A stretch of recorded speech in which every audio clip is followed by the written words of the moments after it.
সুপ্রভাতের একরাশ শুভেচ্ছা এটা জানাচ্ছি ঠিকই, কিন্তু আজ স্বাধীনতা দিবস হিসাবে আমি কোনো কথাই বলবো না।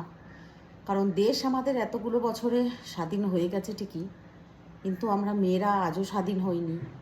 আজও সেই পরাধীনতার মধ্যেই, সেই অরাজকতার মধ্যেই আমরা রয়েছি।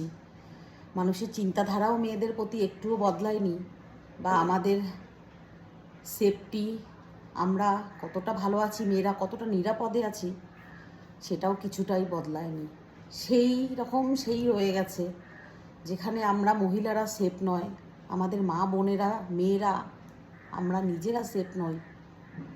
এত বড় ঘটনা পৃথিবীতে ঘটে গেল, গোটা পৃথিবী জুড়েই ছি ছি ধিৎকার জানাচ্ছে সবাই। আর কালকে আমিও এরকম একটা মিছিলের সাথে যুক্ত থেকে নিজেকে মেয়ে বলে গর্বিত মনে হয়েছে। সত্যি আমি কখনো কোনো রাজনৈতিক বা কোনো বিষয় নিয়েই কখনো বলি না, বা কখনোই সেভাবে যোগদান আমি কোথাও করি না। হ্যাঁ, তবে অন্যায়ের বিরুদ্ধে আমি সবসময় রুখে দাঁড়াই। আমি যতটা আমার বেস্ট দেওয়ার, আমি ততটাই বেস্ট দেওয়ার সবসময় চেষ্টা করি। আর কালকে হাজার হাজার জনগণের সমাবেশে যে আমি নিজেকে অংশগ্রহণ করতে পেরেছি, আমি সত্যি ধন্য। হয়তো এইটুকু জীবনটুকু যেটুকু পেয়েছি, নিজেকে ধন্য মনে করেছি। কাল 12টা 20 নাগাদ বাড়ি ফিরেছি। স্বাধীনতাটা এইভাবেই পালন করতে পেরেছি। বাইরে যেখানে কোথায় নামেনি, আমি অবাক হয়ে যাই যে দেশে হাহাকার ধিৎকার রব পড়ে গেছে, কোথায় এই রব ওঠেনি।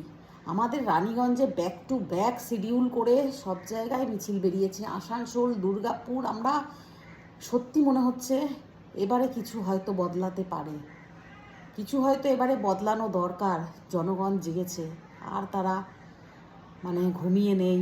জনগণের ক্ষোভ এবারে ফেটে পড়েছে। তো দরকার, খুব এটা দরকার ছিল। কারণ শুধু যে একজন ডক্টরের প্রতি অন্যায় হয়েছে, অভয়ার প্রতি অন্যায় হয়েছে, নির্ভয়ার প্রতি অন্যায় হয়েছে, তাই নয়। আজকে এই ঘটনাটা ঘটেছে সাংবাদিক মারফতে বলো বা যে কোনো মারফতেই বলো, এটা এত হাইলাইট হয়েছে, কিন্তু এরকম অনেক মা বোনেরা আছে যাদের সঙ্গে এরকম নির্যাতন হয়, আর সেই নির্যাতিতা ধামাচাপা পড়ে যায় তারা। ঠিক আছে, জানতেই পারে না, আছে এরকম অনেক আছে। তো যদি কিছু হয়, প্রশাসনের একটু যদি টনক নড়ে। তাই জন্য কালকে রাতে বাড়ি ফিরে গুগল আমি ভীষণ ক্লান্ত হয়েছি, অনেক দূর হেঁটেছি, লাইভ ভিডিওও করেছিলাম। লাইভ ভিডিও করা মানে এটা নয় যে বেরিয়ে পরে মিছিল করছো, কেন ভিডিও করছো। এই ভিডিওটা করা মানে সমাজে ছড়িয়ে দেওয়া যে হ্যাঁ, সবাই নামো, সবাই পথে নামো। কারণ যারা আমরা পথে নেমেছি, বা যারা যারা এই মিছিলে যোগদান করেছে, তারা কেউ পাগল নয়। তারা সবাই ন্যায় বিচার চাইছে, প্রশাসনের দ্বারস্থ হচ্ছে, প্রশাসন থেকে সঠিক বিচার পাচ্ছে না, তবেই সবাই পথে নেমেছে। সবাই এটাকে করজোড়ে আমরা সেলুট জানাচ্ছি, যে যত দ্রুত সম্ভব এই কালপিট যারা আছে, আমি গুগল, আমরা তো ঘর থেকে ব্যানার বানিয়ে নিয়ে গেছি। সত্যি কথা, আমার মেয়েকেও আমি নিয়ে গেছি, কারণ ও একটা মেয়ে, পরবর্তী জীবনটা যেন ওদের সুস্থভাবে কাটে। এই সমাজে যেন আর কেউ মেয়েদের এইরকম নজরে যেন না দেখে, সেই জন্যই এটা করা। তো অবশ্যই সব জায়গায় এটা হয়েছে, সবাই জনগণরা নেমেছে পথে, খুব ভালো লাগলো দেখে।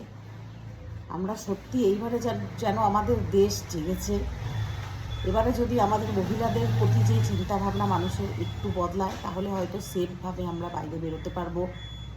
আমরা কি পড়ছি, কি খাচ্ছি, কোথায় যাচ্ছি, কত রাতে যাচ্ছি, সেটা নিয়ে কেউ প্রশ্ন না করে এটা বলবে যে না, মেয়েরা মায়ের জাতি নয়, মেয়েরা যেমন লক্ষ্মী, তেমন মেয়েরা কালীও হতে পারে, তেমন দুর্গা।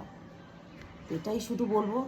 আজকে স্বাধীনতা নিয়ে কিছু বলবো না, কারণ আমরা স্বাধীন নই।